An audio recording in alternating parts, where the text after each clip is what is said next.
Ngayon pa yung aking kanina. Ang tagal. Gutom na ko guys. Gutom na. Nagutom na ang iyang i-date daw. Did you brush your hair? So, habang nagdadrive si Inday Mary andito guys, iniisip ko na kung ano talaga yung kakainin namin, no? Kasi every time nakakain kami, hindi ko alam kung saan papunta. So, ito na nga, no? Hindi ako masyadong kumain sa lunch guys, kasi alam namin na talagang aalis kami, mag-date daw kami, no? Mag-double date daw kami guys. At ito naman yung in-order nila guys, ay para man itong lumpia na hindi ko magits. Hay nako, talagang buhay na ito. Sobrang crunchy na anong laman, parang wala man itong kalaman-laman. Sabihin na naman iba dyan na nagre-reklamo na naman ako, guys. Kapag magpunta ka sa restaurant, guys, and hindi mo masyadong magustuhan talagang restaurant, guys, nagbabayad mo, guys, and then hindi mo gusto, may sasabihin ka talaga, guys. Ito naman, hindi ko alam, crunchy, shumay, hindi ko magets, guys. Pero ano bang laman ito, guys? Hangin. Ito na nga yun, nakakatawa, guys. Andito na yung pagkain namin, no? So, nagchika-chika lang kami dito, guys, kasi nag-order kami at ito yung in-order ng brother-in-law ni Tami. So, pagdating ng pagkain, guys, si Tami, may nasabi talaga siya, guys, kasi talagang yung mga linyahan ng mga Pilipino, no? Kasi nagulat kami, guys, na ganito lang pala yung orderan dito. Thai restaurant po ito, guys. Rice is life. Marianne's favorite thing. Rice is life. Hindi man sa pagmamayabang mga labs, no, itong asawa ko talaga guys, kapag mag-dinner, yung talagang dinner na parang i-date ka, doon talaga siya sa mga magagandang restaurant guys, mostly Italian guys, ganyan po siya, no. Kaya naman itong asawa ko na pagka-Italian guys, ang ingay niya dito, nagtawanan na lang kami guys, kahit ano-ano lang mga pinagsasabi guys. Sabi pa niya, fried rice lang daw yung kinain niya with sausage, na hindi daw niya alam kung sausage ba yun or ano, kasi alam naman natin yung Italian sausage guys, ang laki-laki naman yung sausage guys, pero itong fried rice na bili ni Tami, yung sausage is parang sobrang thin.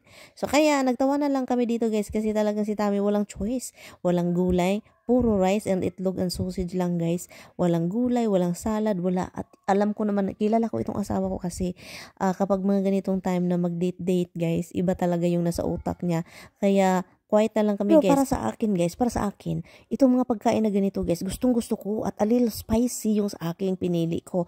So gustong-gusto ko siya guys. Hindi naman ako maano kasi masarap yung mga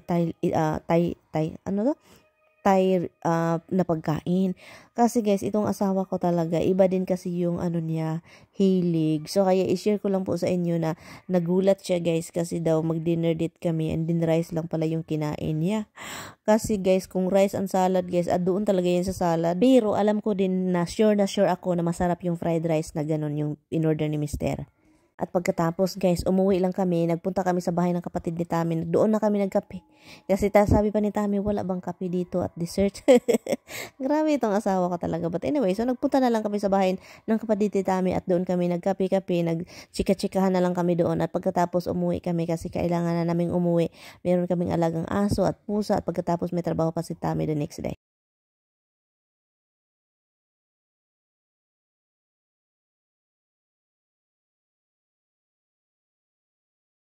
Ngayon, andito tayo sa grocery store. Nag-ano lang ako dito. Magpabili kasi si Mister ng chicken. So, gusto niya ng chicken. So, bibili na lang ako din. Kasi yun yung gusto niya. Grocery. Bilhin lang natin yung gusto ni Mister.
So guys, tara.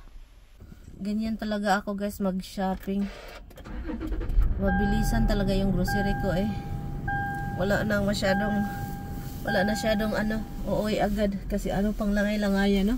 Hindi na tayo maglangay-langay kasi itong sasakyan ba, ang sensor ng kanyang sign na flat yung sasakyan is palaging nagbi-blink and andyan pa rin siya kahit yung sasakyan is puno yung 50 yung hangin, puno siya.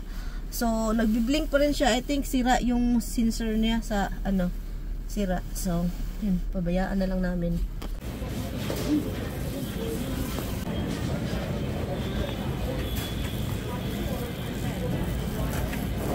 Bird food. Oh, I need to get some cabbage here, corn and cabbage, and what's over there? Oh, it's a lot in here. Okay, I'll get one, Tommy. Hey, boy. Do you wanna look some pork chicken here to pick up tomorrow? Hindi mo talaga mapigilan itong asawa ko kasi gusto talaga din niyang bumili. Ito talaga yung pinakarason kung bakit andito kami sa tindahan is mamili ng pagkain ng ibon. Kasi yung ibon is kailangang papakainin daw kasi wala silang makain. Sabi ko, bakit naman wala silang makain? Ibon yun dong, lumilipad yun dong. Ay guys, nag-ice kasi yung paligid namin lately at wala talaga silang makuha kahit ano. Sa kahoy, sa lupa, wala. So kaya siya, yung mga alaga niya sa labas, ang dami talaga. Kumakatok pa paminsan yung ibang ibon kapag talagang wala ng laman. Pauwi na kami. At tapos na si Mr. nag-shopping.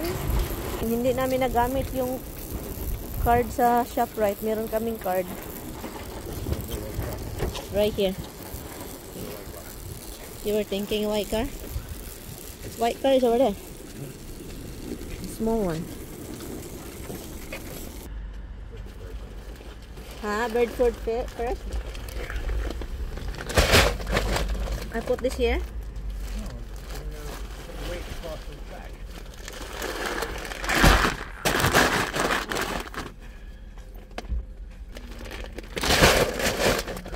I'll put this in the back.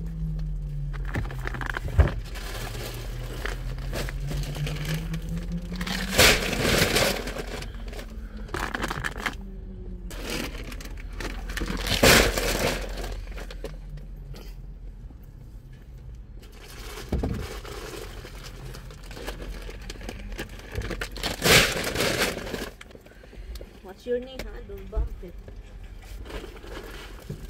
The camera. Don't do my camera. Okay. Guys. Pauwi na kami guys. Ang problema ngayon is naglagay kami ng ano sa sasakyan, hangin, pangalawang bisis. Kasi may ano pa dyan, oh, yung sign na flat ba? Pagkatapos guys, may sign pa rin na flat after ano, lagay namin ng hangin dalawang bisis. Nakaka-lurky. Bawi na kami, andin itong isa, oh. Naghanap talaga siya ng kasing-kasing sa manok. Kasi gusto daw niya mukhaon yun talaga. Kasi yung binili niya na ano, balon-balunan, ang maihapra guys, ilan-ilan lang yung heart. So kaya naghanap siya ng puso daw ng ano, manok. And I have a heart here. They just have mixed gizzards and hearts. Ha? Gizzards and hearts. It says mostly gizzards. One of that new place. I'm not stopping anywhere. At itong sasakyan, kailangan ko na talagang bumili ng ibang sasakyan. Marami akong plano na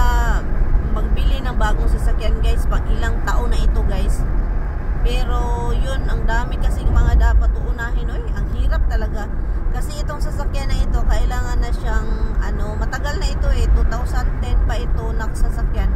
So, kailangan talaga naming bumili ng bago na katulad lang ng ganitong style na sasakyan. Kaso, ang daming unahin guys. Nako. Pero parang hindi niya ito ibinta.